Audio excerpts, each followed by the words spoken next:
Pandian store serial நெக்கான எபிசோடில் கோமதி வந்து அவங்க சமைச்ச சாப்பாடே நல்லா இருக்குன்னு சொல்லி பெருமையாக பேசிக்கிட்டு இருப்பாங்க. மீனா அவங்க வந்து தங்குறதுனால நம்ம அரசி ராஜி எல்லாருக்குமே செம ஹாப்பியாக இருக்குது. அடுத்த சீனில் பழனி, நம்ம சரவணன், கதிர் 3 பேருமே பேசிக்கிட்டு இருப்பாங்க. சரவணன் வந்து எனக்கு நைட்டு ஃபுல்லாக தூங்கி ரொம்ப நாள் ஆச்சு அப்படிங்கிற மாதிரி சொல்வார். அவங்க ஒவ்வொருத்தரும் ஒவ்வொரு ஐடியா கொடுப்பாங்க. புக்ஸ் படி, அதுக்கப்புறமா மியூசிக் கேளு அப்படின்னு சொல்லிட்டு.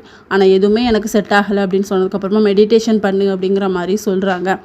அதுக்கப்புறமா நம்ம மீனா வந்து செம ஹாப்பியாக இருக்கிறத பார்த்துட்டு செந்தில் சொல்லுவாங்க, இங்கே இருந்தோன்னே உனக்கு ஹாப்பியாக இருக்குன்னு, ஆனால் நான் குவார்ட்டர்ஸ்க்கு போவேன், எங்கள் அப்பா கிட்ட நான் கேட்க போகிறேன் அப்படின்னு சொல்லி சத்தமாக பேசிக்கிட்டு இருப்பாங்க. அப்போ பாண்டியன் வந்து என்ன பிரச்சனை அப்படின்னு சொல்லி கேட்கும்போது, அதெல்லாம் ஒன்றும் இல்லைப்பா, சும்மா பேசிட்டு தான் இருந்தேன்னு சொல்லி சமாளிச்சிடுறாரு. இன்னொரு பக்கம் சரவணன் வந்து மெடிடேஷன்லாம் பண்ணி பார்க்குறாரு. இருந்தாலும் அவருக்கு தூக்கம் வர மாதிரியே இல்லை. வந்து அவங்க அப்பா கிட்ட எப்படி பேசலாம் அப்படின்னு சொல்லிட்டு ரிஹர்சல் பண்ணிக்கிட்டு இருப்பாரு. இதை மீனா பார்த்து சிரிச்சிட்டு இருப்பாங்க. அதுக்கப்புறம் பாண்டியன் வந்து கூப்பிட்டுருப்பாரு.